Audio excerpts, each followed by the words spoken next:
Have you ever woken up knowing even before brushing your teeth that the universe was about to test you? That was me, except not on some random Monday. I opened my front door, saw my shiny black Porsche, and instantly knew it was going to be a long day.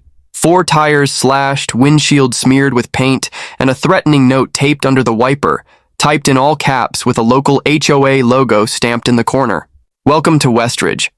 Most people move to the suburbs seeking peace and safety. I needed a place to disappear. At least that's what I thought I was getting. But here, the danger wasn't masked men. It was neighborly smiles and reflective vests. When I first arrived, Westridge looked like a movie set. Perfect hedges, white fences, kids riding bikes, golden retrievers wagging their tails, and the smell of barbecue drifting through the air. Everyone waved like old friends. But beneath the surface, eyes watched from behind curtains, lawnmowers paused suspiciously, and polite smiles barely masked scrutiny. My Porsche idled black and loud at the curb, making it clear I wasn't here to blend in.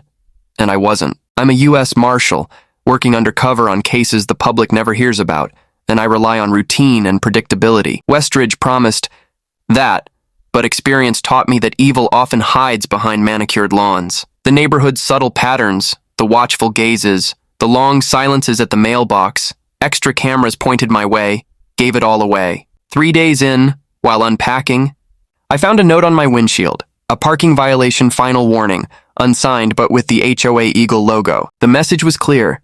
Someone was testing me. It wasn't about the car.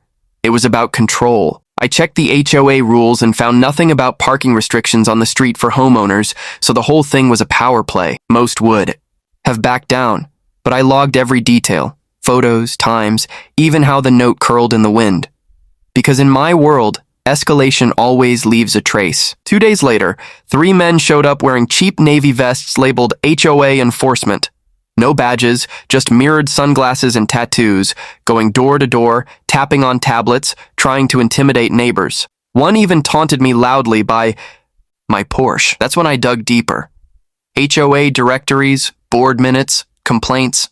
No official authority, just a pattern of fake violations and fearful neighbors staying silent. These guys weren't officers. They were self-appointed enforcers, wielding clipboards instead of guns.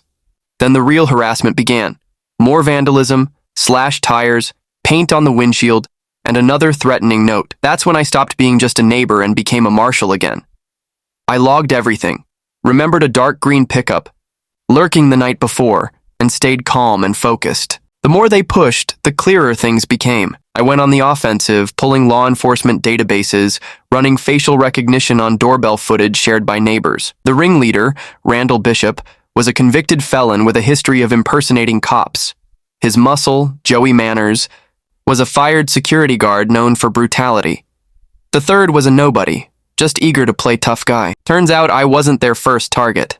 A single mom named Marlene, 2 streets away, had complained months earlier but was dismissed as paranoid. Fear isolates and silences people. I connected with other neighbors who had the same stories, fake tickets, threats, and built my case, gathering evidence and alerting both local police and the US Marshal Service. Within 48 hours, a joint task force, feds and locals, all ready, raided Bishop's home just before dawn, ending the intimidation once and for all. When the raid happened, authorities found firearms, folders stuffed with fake citations, and homemade uniforms the men had stitched themselves. Cameras were rolling as neighbors peeked through blinds. Some even moved to tears. For the first time in a year, Westridge felt like a place where the law truly mattered. After the arrests, the neighborhood changed almost overnight. The fake patrols stopped, the warning notes and inspections vanished, and people began talking again, sharing stories at the mailbox. The heavy cloud of fear lifted and was replaced by a sense of relief. At the next HOA meeting, the hall was packed. I stood and introduced myself as a federal marshal, making it clear I wasn't there to boss anyone around, but warning that if anyone tried to play cop again, I'd be ready. The applause was quiet but genuine. People straightened up, offered handshakes, and began treating each other like neighbors once more. Randall Bishop was sentenced to 18 months behind bars plus supervised release. Joey Manners got off with community service, a mark that will follow him wherever he tries to intimidate next. But the real victory wasn't in the sentences. It was seeing neighbors walk their dogs without glancing over their shoulders, kids riding bikes again, and women like Marlene standing taller. The illusion of power was broken, and with it, the grip those men had on Westridge. I learned that real authority doesn't come from a vest or a badge you buy online. You can try to scare people with threats and fake rules, but in the end, the truth always catches up. I never wanted the spotlight or cared if anyone knew my title. I just knew where to draw the line. And when real justice arrives, it doesn't. Knock politely, it kicks in the door and leaves you with a choice. Be brave or stay silent. So what would you have done? Let me know, because sometimes it's the quietest neighbor who ends up keeping everyone safe.